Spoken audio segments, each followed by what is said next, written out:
Ladies and gentlemen, welcome to the Circus of Safety videocast where Andy, Des and I, Brenton, look to guide you through the thrilling world of health and safety with a little bit of laughter, a little bit less knowledge, and a wee bit of magic. Welcome to the show, gentlemen. Des, how are you this morning, mate? Very good, thank you. How are you? Oh, mate, just tickety-boo, living the dream, thank you. Living the dream. Mr. Evans, how are you this morning, sir? Very well. A bit slow. The internet's not playing. Hopefully, we'll get through it all right. Well, I don't know about you, Andy, but it's raining where I am, and I know. I mean, you live out in Pukekohe, mate, so a little bit of rain will no doubt affect the internet speed drastically. That's probably true. And we've had a lot of rain. We've had a lot of rain. Hey guys, now listen. Last episode, episode 9, because this is episode 10, so it generally goes sequentially like that, 9, 10. Groundbreaking, wow. Right? Groundbreaking. Last show we had, we spoke about risk matrices, and we got a huge amount of feedback on that show, which was great. Some really positive feedback. People not only commenting on our LinkedIn page, which is where most of them come in, but even so inspired, they were making comments on our Spotify page. Now that's pretty cool. So that's a whole nother level for this show. So we're definitely breaking ground. But I just want to bring one of those bits of feedback to the forefront here, and this show, we've got a lot of award-winning followers here. It's a show full of award-winning followers, and this comment comes from Shavashni Simmons. Andy, I believe you know Shavashni. Now, this is a bit of a shout out to you, mate. She actually remembers your post on the high-vis colours. Well done, Des. You're getting out there, mate. People are reading what you've got to say. How do you feel? I'm honoured. That's very nice of her to give us that feedback. Excellent. Great. Hey, now listen. Before we get a bit carried away with ourselves, as always, we need to protect ourselves. As so important in this day and age. You just don't know what diseases are out there. So, I mean, we just don't know what litigation lies ahead. But now, again, Des, mate, listen. You know, we're talking all fair before we got online. You might need to do a side shoot here. Your disclaimers are just taken off, right? Yeah, look, I've been invited to speak at the disclaiming conference in Geneva late next year. Wow. And things have really gone ahead in leaps and bounds. But and not only that, but you've actually got like a following. It's almost like a cult following, and based off that cult following, we've actually decided to do something, and what that is actually, that's going to be a wee little giveaway, Des. Now, are you be okay with giving away a little piece of yourself today, mate? I will. It's the air cabin announcer that I used in last week's disclaimer. Well, hang on, Des. Yes. Don't downplay it, mate. It is not just the air cabin announcer that you're giving away. It's a certified air cabin announcer. What certification does it have again? It's BSH1T 2023. So that's a British standard. BSH1T. So don't downplay it. This is a legitimate the real deal. Certified tool. Yeah, 100%, right? Yeah. Now, not only that, Des, I believe you were prepared to sign it and send it out with your autograph on it to one lucky listener or watcher. I guess depends on whether. I suppose you've got to be. Oh, wow! With a mug, Andy's got the mugs. I like how he kept that one quiet. Now, there's in order for an individual to win said certified air cabin announcement tool, what we're asking for here is one watcher of the show. So you've got to be watching live because it's going to be quick. It's not going to take long. It's going to be gone. The first person to accurately identify the inspiration for today's disclaimer in the chat, right? So that's what we're looking for. The first person to pop up into the chat, the inspiration for the disclaimer today wins Des's certified BSH1T air cabin announcement tool. I mean, this is next level. Oh, and a mug, apparently, and a mug. So, no, we're not calling Andy a mug. Andy's got the mugs. That's not just any mug Andy's got. Andy's actually got the Circus of Safety mugs. Mate, not even I've got one, and some lucky listener is going to get one. I mean, I've just got a stock standard cup here, right? But some lucky listener is going to get a certified BSH 1T air cabin announcement tool signed by Des and a mug from Andy. Now, Des, are you ready? I am indeed. So I hope everyone's listening carefully. But over the last few weeks, I've spent a lot of time thinking about engagement, clear and simple messaging. And I came across a person who has a PhD in this area and has published a few books. A well-known doctor. I thought I might mimic their style and see if this helps. So here it goes. Oh, listen and heed. Here's a legal decree. For this podcast, safety's the key you must see. Though rhymes may be fun and our tips they may gleam, remember, this isn't just a whimsical dream. Consult the experts, the lawyers so bright, for legal advice that's just right in the light. Our words are like treats, a sugary thought, but don't skip the rules that the lawyers have brought. In the land of the workplace with hazards untamed, stay informed, be cautious, don't play the blame game. We share little lessons to help you keep well, but for proper advice, to the experts we tell. So while we might rhyme, and we might make you grin, safety's a serious thing, let that sink in. Follow the laws and regulations, oh please, for a workplace as safe as the calmest of seas. Now go on and listen, enjoy every show, but let's keep in mind that safety's the flow. With cat in the hat spirit, we'll rhyme and we'll chat, but don't forget legal stuff's part of all that. Wow. I'm not surprised you've got a following, mate. Not surprised you've got a following. So just a reminder to our viewers out there, the first person to accurately identify the inspiration for today's disclaimer from Des will win Des's certified BSH 1T air cabin announcement tool signed by him and a mug from Andy. Oh, and look at it. Des, we've got our first person. It's Sarah Tizard. Sarah's throwing it down, right? She just wants to meet Andy, I think, is what's going on here. So, Des, can you see the chat, mate? I can, and the correct answer is Dr. Seuss. So well done, Sarah. You've won yourself an air cabin announcer. And a mug. Be interested to know, Sarah, if you know what his PhD was in. Well, while we wait for Sarah to kind of Google that, then that's really cool because I'll personally deliver both as well because I'm meeting with her next Friday. Wow. Excellent. Hey, Andy. Now that we're protected legally, anyway. Any words of wisdom from the world of teaching these days, mate? Well, I had a horrendous teaching experience this last week. Please, can you share it, but make it quick? It's just awful. I can't go beyond that. Okay, great, awesome. I'm getting emotional. Well, let's get on with the show then, because before we move on, can I just say that it was horrendous, but it was the support via text that I received from you two that got me through. You know, there's helpful comments about why don't you ask the facilitator about some legal case in Australia from 10 years ago. Really helped me through it. Great. Okay. Are we done? Can we move on? Yep. Sorry, I care, but listen, we've got a show to run, mate. This wasn't a personal counselling session.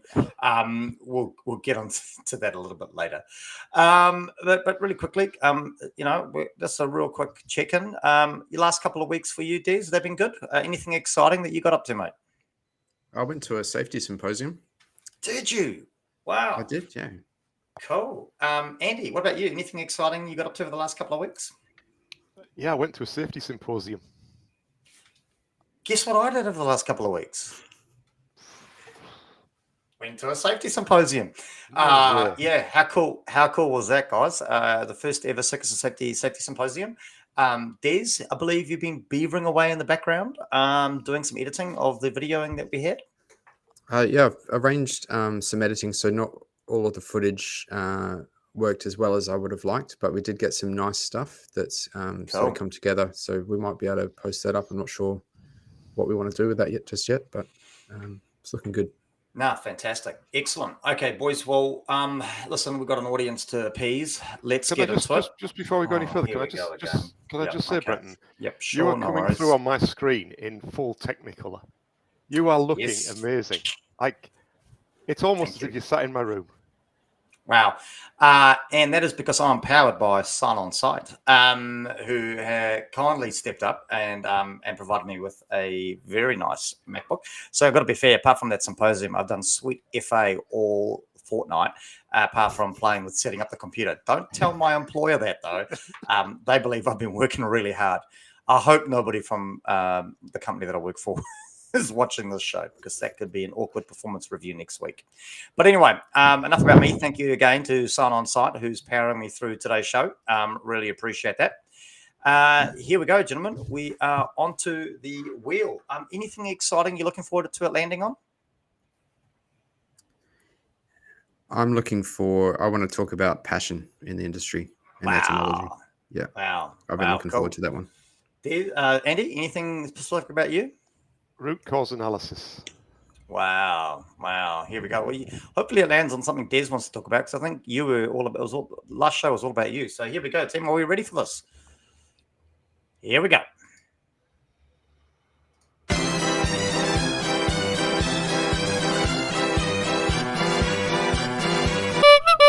Yes! Yes! Oh, gotta be honest, this was secretly my favorite. Oh, this was one that I put on the wheel. I am excited. Oh, I am beyond ecstatic. In fact, this is just next level. So why don't we just abolish health and safety? I mean, whoa, that's awesome. Okay, so let's get into it.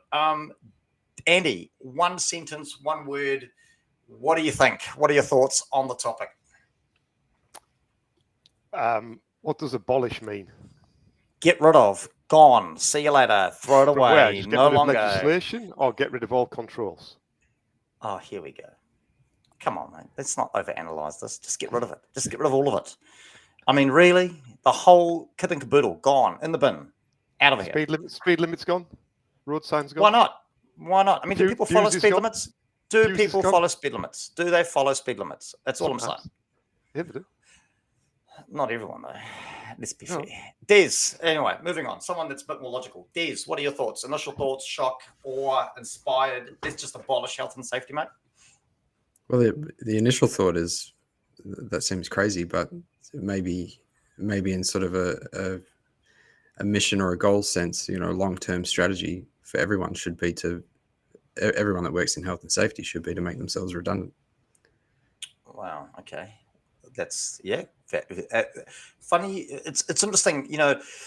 We all came together like kindred spirits, like a moth around a flame. And it's often, which is quite inspiring, because you make that statement, and it's interesting. The first thing I said to whenever I go into a job, and I've bounced around a little bit over the last few years, the first thing I say to people is exactly that. My goal here is to abolish health and safety. My goal in my job is to make myself redundant. I mean, let's be fair, especially listeners of the show, they'll all understand. If people are relying on me to keep them safe, they're in a whole world of problems. I mean, I can barely keep the show together, let alone keep people safe, right? Yeah. What are your thoughts, Brent? Yeah. Oh, mate, I say get rid of it. I say abolish it. Although I've got to be fair, I started down this path of abolish health and safety, get rid of it. I'm not a fan. Why do we put it on a pedestal, I guess, is where I was going with it. But then I realized that would be the end of the show. Because what are we just going to call ourselves? The Circus of? I mean, that could work, right? I mean, if we abolish safety, does that mean we abolish the show? I don't know. And I'm having a lot of fun with you guys. I'm really enjoying my time on the show. So I don't quite know. Don't quite know. But really interesting. So let's stick with you, Des, because when we and I hate to admit this, but Andy actually started making a valid point, right? But when we start thinking about abolishing health and safety and getting rid of it, I want to get too excited, Andy. I mean, where do you think we could? Do you think we could draw the line somewhere with abolishing health and safety, or if we get rid of it, do we get rid of it all? What do you mean? Yeah, what are your sort of thoughts around that? If we were to abolish it, what are we abolishing exactly?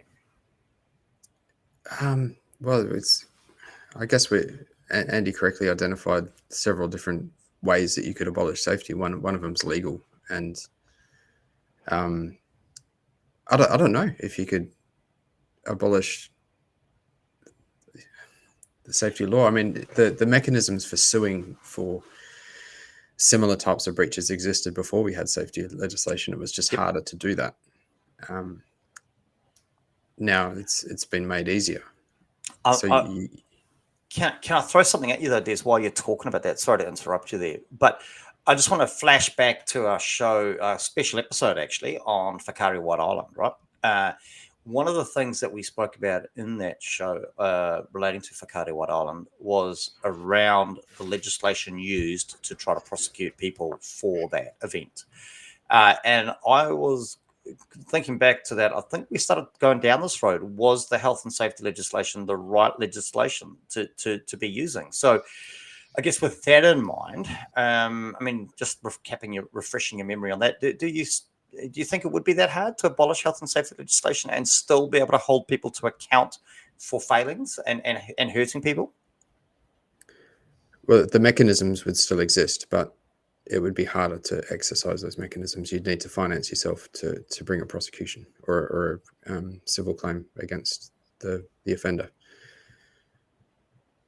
Okay, no, fair enough. So something to think about there, I guess. And I can't believe Andy clearly has a kindred spirit in Keith Harvey there, who again hashtag Circus of Safety Dictionary.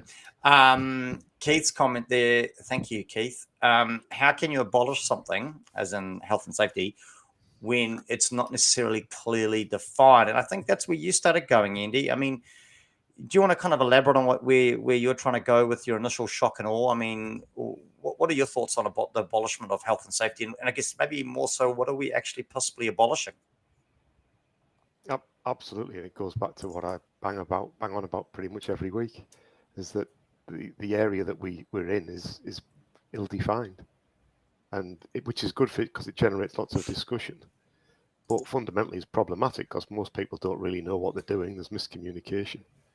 I think trying to abolishing stuff, I don't know if that would work anyway, but the word criminalize came up, so let's flip it around a bit. Yep. Should we criminalize health and safety? Should it be an offence for doing safe things?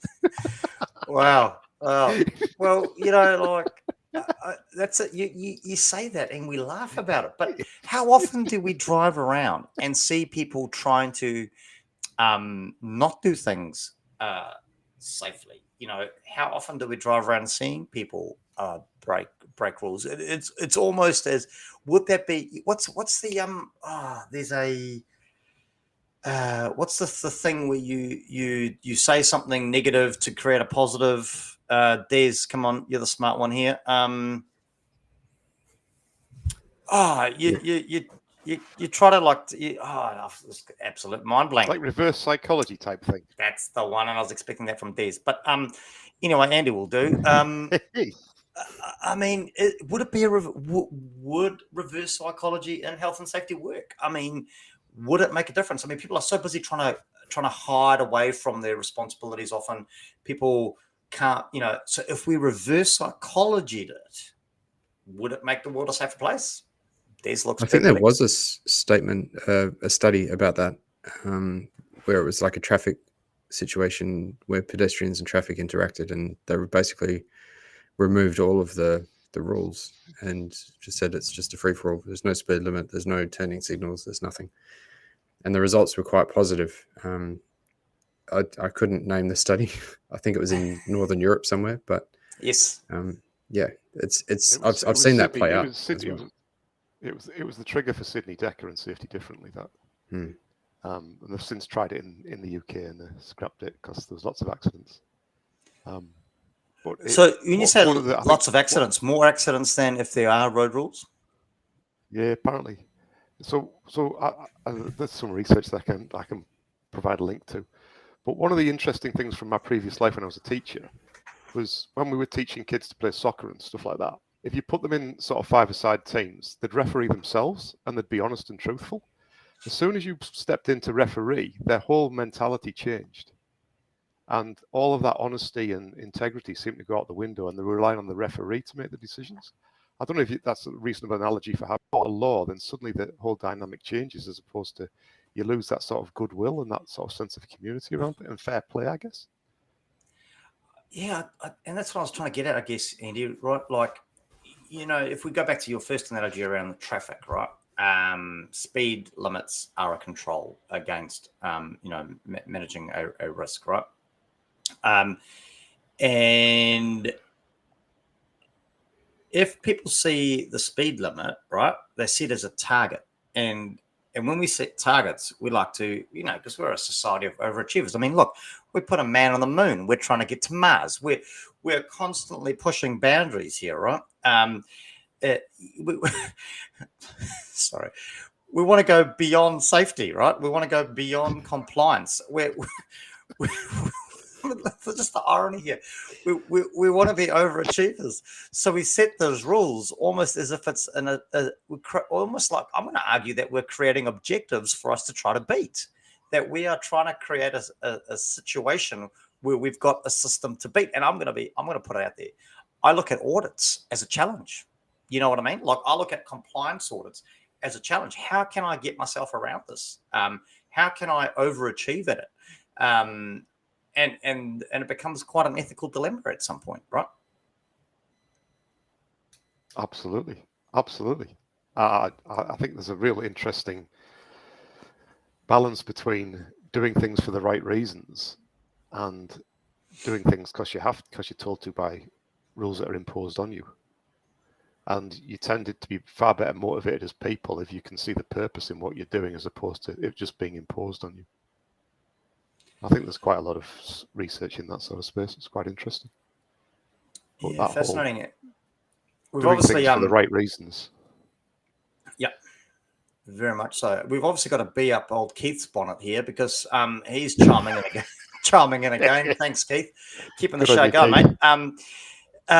Would abolishing environmental management or quality management go hand in hand with abolishing health and safety? I'm going to say hell yeah. I mean, why not, right? We often say those things are all linked. So if we're going to get rid of one, let's get rid of the other one, I say. And what's good for the goose is good for the gander. I've got lots of analogies today. I've been up for a little while this morning. Sorry, team. Probably had one too many coffees. But, I mean, so I guess it's fascinating, right? And I'm just going to kind of chime in here with my thoughts because so in my current role, my initial engagement within this organization that I currently work for was as the health, safety and environment manager, right? So a really dedicated role, dedicated to health, safety and environment, hence the title. Recently moved into an operational management role, right? And I think, Andy, you and I had a couple of conversations about this. I was actually quite concerned about that, and I was a little bit worried about is removing a health, safety and environment manager, what is that saying to the business, right?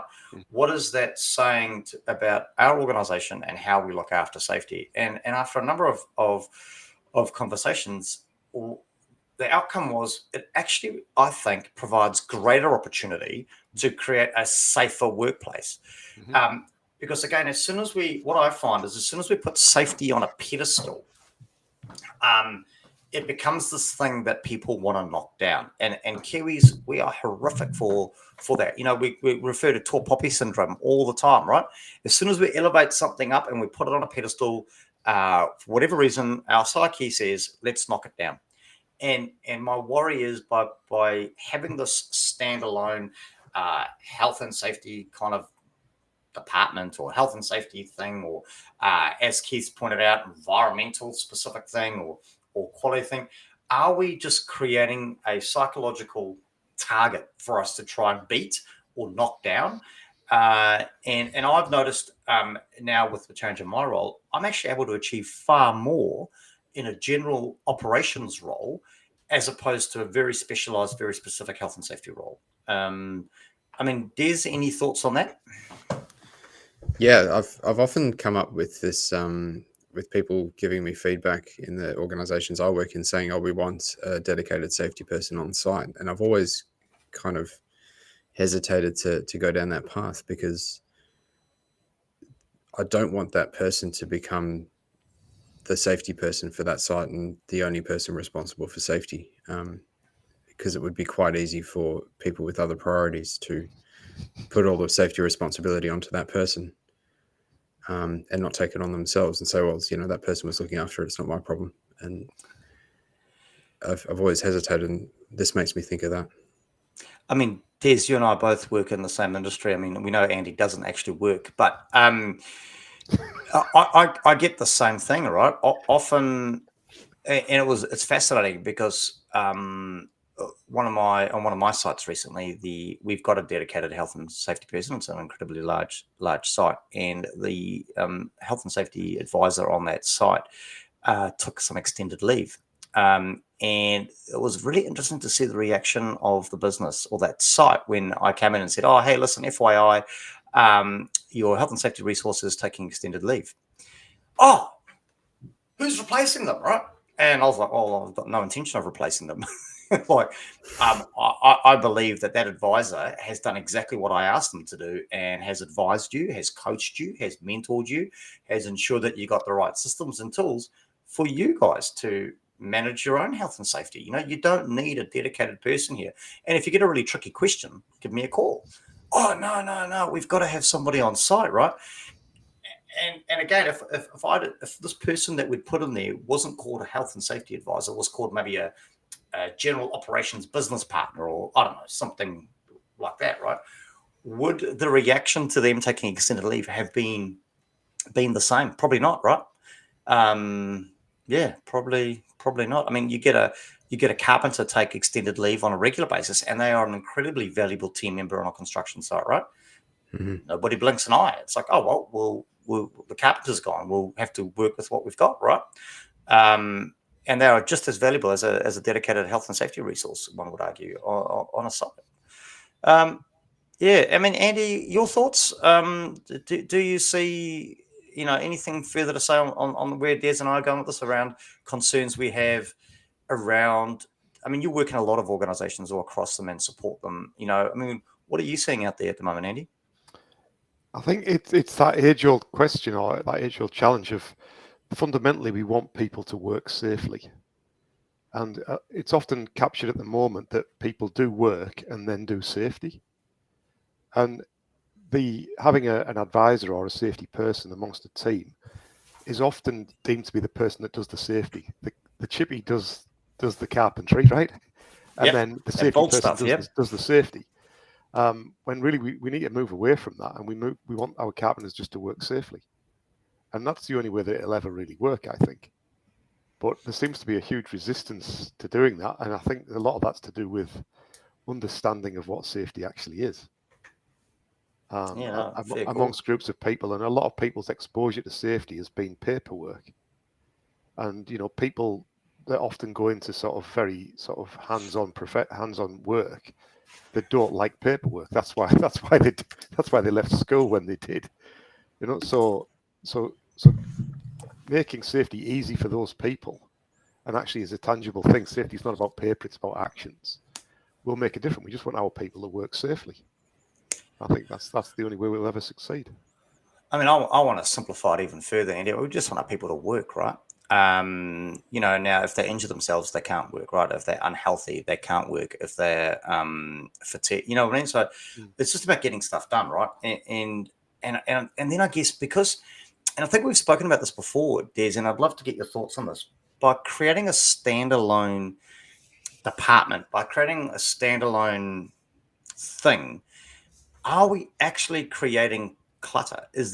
Are we creating our own clutter? Are we a self-generating clutter machine? But because we feel like we've got a dedicated safety resource, I've got to justify my job because people are too scared to get made redundant. People don't want to be made redundant.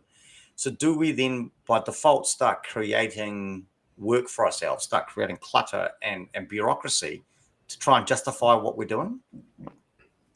I think we're doing it probably with the best of intentions, but yeah, we're definitely creating safety clutter. And I would argue the best of intentions probably isn't a good enough reason on its own to create a lot of that stuff. But from another perspective, I mean, there's a lot of information out there to digest for people who are working on a construction site. You've got everything from the type of hard hat that you need to get, the standard that it needs to be certified to, you need to run PPE trials, you need to have a operational and compliant health and safety committee.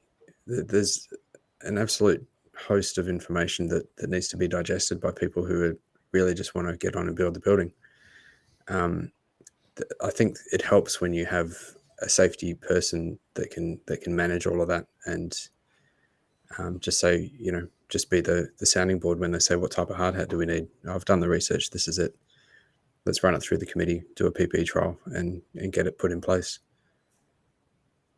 Cool. Okay. And that's a valid point. Maybe, well, not maybe, that is definitely a valid point. And I think, though, I guess my worry is that by creating the title is like the flame that I just spoke about that brought the three of us together, right? The title, health and safety, people seem to push everything back onto that sort of health and safety professional. I mean, Andy, you're a consultant, right? You go in and would you say you deliver? I mean, do you tell people how do you describe what you do? Do you describe that you deliver health and safety training? And if we were to abolish health and safety, would that affect what you do? Well, most of the training that I deliver isn't really to do with the legislation. So most of the training that I deliver is to do with accident investigations, which you would want to do anyway, right? Whether you're required by law or not to do safety, you would still need to investigate, and you still need to manage risks. I mean, and I would say that a better description of what I do would be in the risk management space rather than the safety space. Yeah, well, there we go. You know, that's a fascinating conversation for another day. Oh, I reckon we might want to peel that lid off. I mean, is it maybe not so much then about abolishing health and safety, but maybe just rebranding it, renaming it, re-looking at how we talk about it? Yeah, absolutely. We can go right back to some basic fundamentals and say the whole goal of what we're trying to achieve is to stop people getting hurt, but to keep them in employment and keep the economy going. And it's a balancing act between those two things. And if we can sort of come to some sort of solution around that how we balance that, I don't think the current legislation is particularly good at doing that. I think it's slightly tilted in one way rather than the other. Okay, no, interesting. Okay, well, hey, sticking with you, Andy. I'm not going to give you a choice here. We've got a challenge by choice show, and the choice is mine. The challenge is yours. That old chestnut, right? Listen, I'm going to tell you, we are abolishing health and safety, right? We're abolishing it. I want you. What can you actually see any pros in the abolishment of health and safety? Bit of a tough question here, I know, if you're not into it, but like I said, my choice, your challenge. Any pros in abolishing it? I think there's a chance that perversely you would actually increase engagement in activities that are about stopping people getting hurt. Hey! Wow, mate, that's good thing we record this, right? We can go back and actually grab that. That's cool. That's brilliant. No, that's fair cool. What about you, right? Like, regardless of what you believe or what you think or what your personal preference is, my choice, your challenge. We are abolishing health and safety. Do you actually see any pros in the abolishment of health and safety? Yeah, and I think for the same reason that Andy just mentioned, that it might make some people take it a lot more seriously. It's a bit closer to home, but there will be some people who will continue to not take it seriously. I guess then I mean, you look at the show as a classic metaphor for that, right? I mean, you two turn up fortnight after fortnight, ultimate professionals, right? You're prepared, you're researched, you take this thing seriously, right? Yeah, only to be disappointed by you. Yeah. Oh, is that where you're going with this? Sorry. That was exactly where I was going. I roll in, coming hot every time, unprepared, disorganized, and somehow managed to keep your motley crew going. It's amazing, right? So could I turn that round onto you then, Brenton? So if safety was abolished, and I came to one of your sites, how would it look different? I think it would look very different, to be fair. I think it would look incredible. I think it would be a thing of beauty, something to aspire to if we got rid of it. What I think you would see, Andy, is I think you would see people getting on and working, and I think you would see them getting on and working in a way that is right, if that makes sense. So my worry is we have created so much bureaucracy and so much clutter that people are working unnaturally, and I think by abolishing it, you would see people working how they need to be working, right? You'd see people be working in a way that makes sense for the situation that you find yourself in, and I think that would be a thing of beauty. I think it would be a thing of organized chaos, if you can imagine such a thing, chaos being organized, right? Because you might look over to one part of the site, for example, and there'll be people undertaking work activities, which will be fantastic, and they won't be wearing a hard hat. Heaven forbid, they're on a construction site not wearing a hard hat. Why? Because there's no need to wear the hard hat over there, right? You'd look to your right and you'd see work activities taking place, and you would see people wearing a hard hat. And that is because there is a need to wear a hard hat. But I think what ends up happening, and it's fascinating, I've had this conversation with some of my own site managers around, why are we wearing a hard hat? Oh, because we have to. Why do we have to? Because safety says we have to.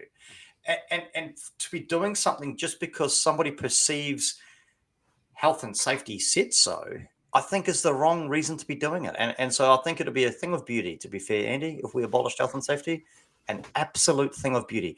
We'd have to go back to rebranding the show. I just want to stick with that, though. I want to focus on us because it's not about anybody else. It's about us. I'm quite enjoying this little get-together we have, and we need to work on rebranding. But I think if you went to one of my sites, I think you would see a thing of beauty. I think you would see a thing of organized chaos, really. It'd be great. I love that answer, because the question was, what would your site look like if we abolish safety? And you said that it would be people working right, people working naturally. It'll be a thing of beauty, which implies that your sites are currently none of those things at this very moment. What's WorkSafe's number? You ring WorkSafe. We will be ticking boxes like there's no tomorrow. But there's you go to the sites now, and the feeling I get is it's a feeling of unease, a feeling of unnaturalism, a feeling of who's going to catch me out, right? And it's a feeling of people are too scared to think because of this overarching thing called health and safety, and so you could go to one of my sites now and listen, they're not going to be perfect because no site is perfect, right? Because again, if there are rules, if there are these things, people will try what they can, intentionally or unintentionally, to navigate around them, right? I wonder, it's like kids stealing lolly from the candy jar, right? I mean, all kids do it. I mean, we all probably stole liquor from our parents' liquor cabinet at some point, right? Let's be honest about that. I mean, I'm still stealing liquor from my parents' liquor cabinet, and I'm definitely not a child, so I think, right now you go to my sites, you see a sense of unease. I think you see a sense of worry. You see a sense of nervousness and unnaturalism, if that is even a word. So those are my thoughts anyway. So Des, well then, sticking with you, mate, if we were to abolish health and safety, because that's what the wheels landed on, do you see any traps in this? Any traps in abolishing health and safety? Yeah, and it's what I pointed to before, is that some things are really complicated, and there's a lot of information out there to digest, and I don't think that you could you would struggle to do your trade as well as digest all of that information. I think it would be difficult. You'd need that support. So if you were abolishing health and safety, you'd probably need someone that had that knowledge to support the organization. Yep, not interesting. Yep, see your point. Definitely see your point there. Andy, I mean, your thoughts, if we were to abolish health and safety tomorrow, what do you see as the traps for that? I think one of the, going back to what you were saying, which you made some very good points, Brenton. Oh, thank you. There's no surprise in my voice there. It's just the way I speak. That whole, why do we wear a hard hat? Because safety says so. That's really fascinating. I find that really fascinating, because you wear a hard hat to stop your head getting hurt. And I know that's that. You that's know the, that. yeah, and that's the answer that we should get. So I think there's been a huge problem in the marketing of safety over many years. Moth to a flame, mate. Yeah, Moth to a absolutely. flame. And that imposing things on people. One of the interesting things about the hard hat issue on construction sites, though, is if it's compulsory on sites, it reduces the chance of lapses. So it reduces the chance of people moving from an area where they don't need it to where they do need it and not putting it on. I'm And going to argue that point, actually. That's cool. But you can argue that. That's I fantastic. think you're dumbing down people. Is my opinion. You're making people stupid. No, I would disagree. I just think that it's part of life and part of being human is to being stupid, make mistakes and forget things. And if you're inside a building doing some roofing, doing some ceiling, whatever the people do with ceilings, in a residential construction site, and suddenly you walk out and you got to wear your hard hat inside. It's stupid, I get it. But if you walk outside all of a sudden while somebody's lifting some stuff and it falls on you, then you don't have to think about putting your hard hat on. You see, there's your first problem. We need to take this guy to a construction site and educate him. You cannot. That place is a death trap. You cannot compare a residential construction site. Those guys are cowboys, mate, to a commercial site, right? In fact, you cannot compare the two, right? So we're only abolishing safety on basically the field that you two work in. Yeah, that's because they've already abolished it on residential sites. It was never there. Just apologies, firstly. Thank God we got a disclaimer. Just apologies to anybody that works in the residential construction game. Well, okay. No, I mean that's I guess that's the whole point of this, right? And there's arguments for and against, and I guess it's just fascinating to have that conversation, right? Yeah, and I guess I just want, and that's one of the reasons for the show, isn't it, guys? I mean, it's about people actually thinking about what we're doing and not just doing it for the sake of doing it. So, yeah, cool. I mean, listen, I know that it's crazy. When that wheel first spun, you probably thought, "Oh, how am I going to talk about this for a while?" But what do you know? Time is wrapping up. And the show's getting on, so it's time to sort of wrap up. I mean, Des, your final thoughts on the topic, on the conversation we've just been having. I mean, what are your takeaways? Well, I'm glad you use the example of hard hats as well, because to me that indicates the use of a blanket rule, and I don't think that blanket rules are actually comply with the intention and the wording of the act. So if anyone's got a blanket rule, might want to look at the fact that you've got to risk assess in each individual task. See, Andy, and maybe hard hats is the wrong example for that, because I actually agree with Andy that sometimes maintaining compliance can be an issue. But what are you complying with? Say it's reverse parking in all instances. I think that having a blanket rule on those types of things is potentially safety being lazy and incompetent. And maybe it should be abolished in those types of circumstances. Because just on that, mate, with reverse parking, do you know how hard it is to get something out of your boot when you've reverse parked and there's like no space behind you? Do you know how that is? You've got to climb in through the front seat and over the back seat, and it's just chaos. Just chaos. No, great. Thanks, Des. Anything else, mate, to wrap up the show? On that I topic? don't think so. I think we should throw over to Andy. Yeah, Andy, what are your thoughts, mate? What's your wrap up on the topic? Very interesting concept. I think, in my mind, it's suffering from a branding issue as health and safety. So let's abolish the term, call it something else. I think that would be very helpful. But then we'd also need to use the new term and the new philosophy to educate everybody else, because it's like you've indicated, Brenton, it's not happy out there. People are still very much focused on we're being told to do safety, as opposed to, hey, by doing safety, I won't die today. Which is the ultimate goal. Which is the ultimate goal. It's an incredibly hard sell when it should be the easiest sell in the world. If you do this stuff, you'll still have both arms at the end of the day, you know. But people just want to push back on it, and I find that really fascinating, And this sort of pulls together a lot of the other discussions we've had, doesn't it? It's quite nice the way it's pulled it all together. It sure does. Yeah, and I guess I mean that's where I'm kind of going. I just want us to think about how we're approaching this stuff. I mean, I guess my thoughts, my final thoughts.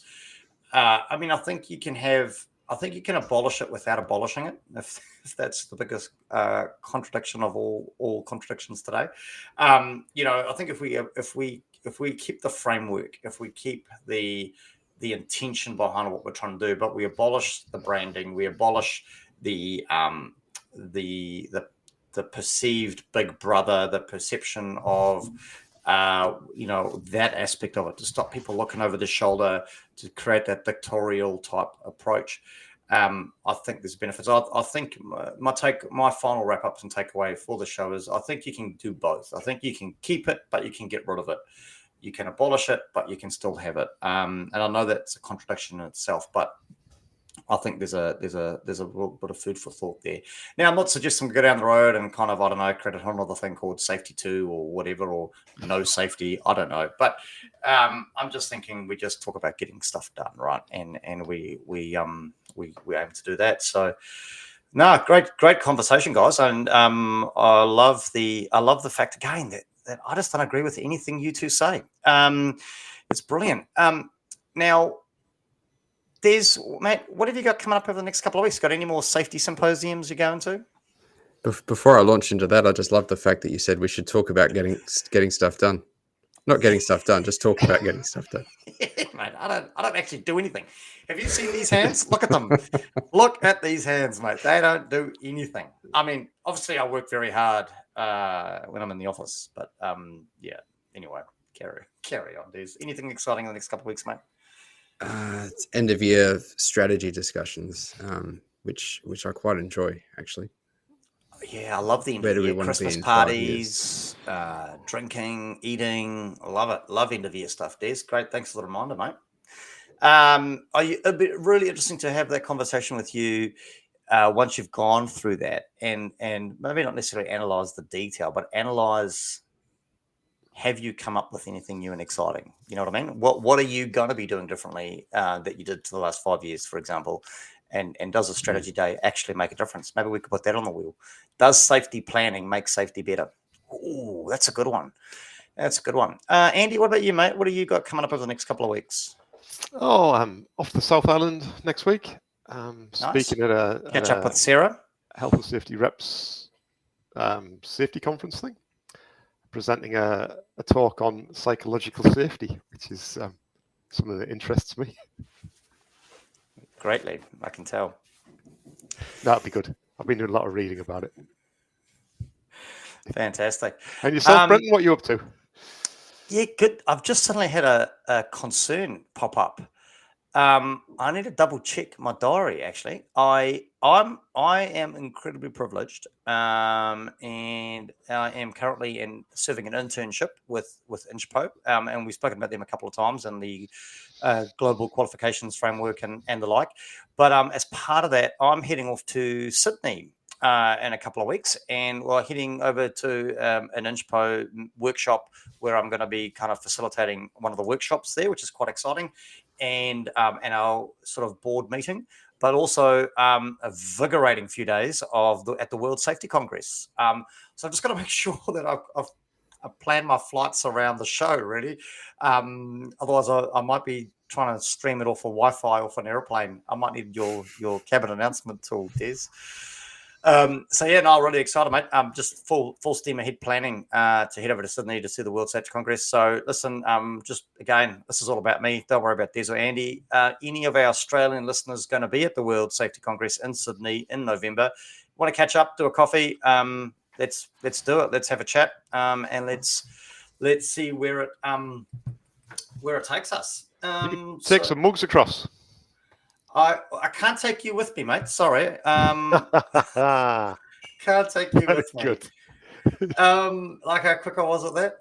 Hey, so listen, again, something just to all our sort of viewers out there, something Des, Andy, and I talk about on a regular basis. We're incredibly flattered and I don't know about the other boys, but overwhelmed by the response and the support that we're getting for this wee little thing we call the Circus of Safety. The engagement we're getting both publicly on the LinkedIn page and individual messages being sent has just been phenomenal. And just as part of that, I just want to acknowledge one of our recent followers to the page. Hopefully he's tuning in. I don't quite know what the time zone is. And you ask, why the time zone, Brenton? Well, this follower, I think he may be our first, boys, from Pakistan. So we have broken onto the largest continent in the world. So a big shout out to Hamad Khan, who is a health, safety and environment officer at the National Technical Services for Pakistan. So, hey, mate, listen, thanks for liking the page. Thanks for joining in on the show. Look forward to you contributing at some point. So I guess, guys, till the next one, I guess we'll see you hopefully in a fortnight. Thanks very much. See you then. Thanks very much. See you then. No worries. Take care.